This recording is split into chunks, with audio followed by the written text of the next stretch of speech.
Yan po, meron tayong re-repair takip ng lagay ng plato gamit tong soldering iron sa kakapirasong bakal. Pagdidikitin ko to, itiin ko lang to sa dalawa. Pamalalag. Yan. Tapos lagyan ko to ng pasi.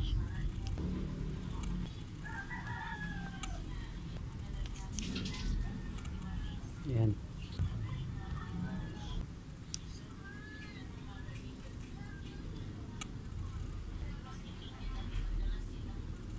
So yan. Tapos next na gagawin dito naman, butasan ko muna, ilalagyan kong pattern.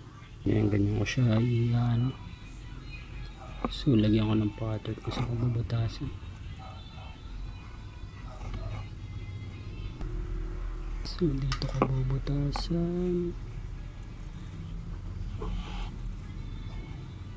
dito, suot nito dito. So yun, pasok ko lang yun dyan. Hindi pala, malalim pa. Ito yung didiin nyo.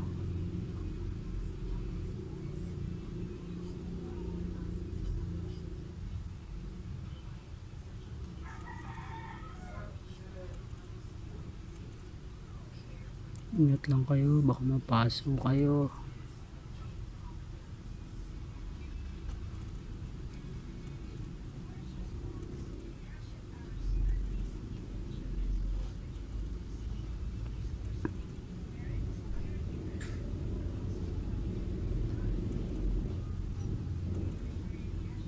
Yan.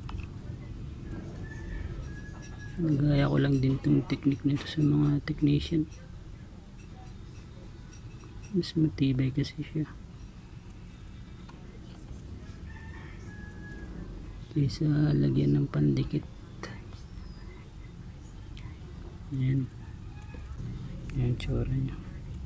Wait lang, ang kabila naman. Ang kabila, lagyan natin ng pattern. Yan.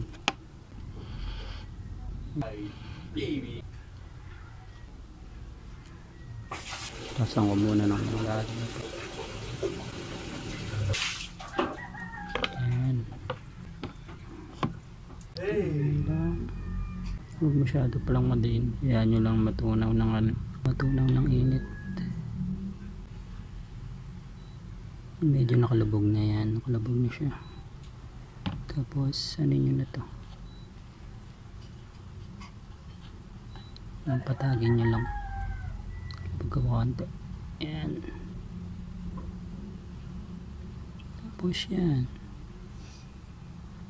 Yan. Ingat lang kayo yung usok, baka maano sa mata nyo. Pwede na siguro yan. May nakaano dito, umbok. Tanggalin ko itong nakaumbok. Gamitan ko na lang na ito.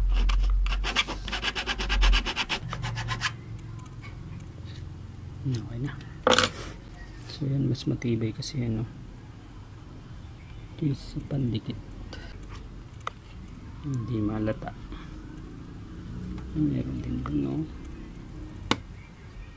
Tanggalin ko na nga din ito.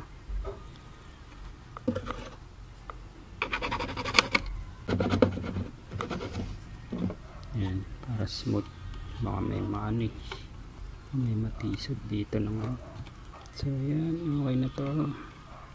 Balik natin. Marami kayong paggagamitan itong soldering iron kapag nag-repair kayo na electric pan, o kaya may hinahangin kayo lang sa mga remote. Yan, pwede yan. So yun, dito siya bottle kasi ano kaya ito ng mount. Kailangan dito sa taas, tapos dito.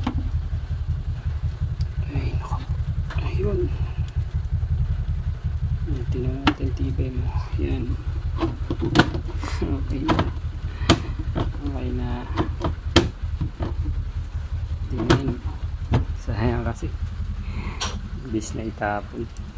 Kaya bumili ng bag. Lang. pwede na yan. Thank you sa panonood.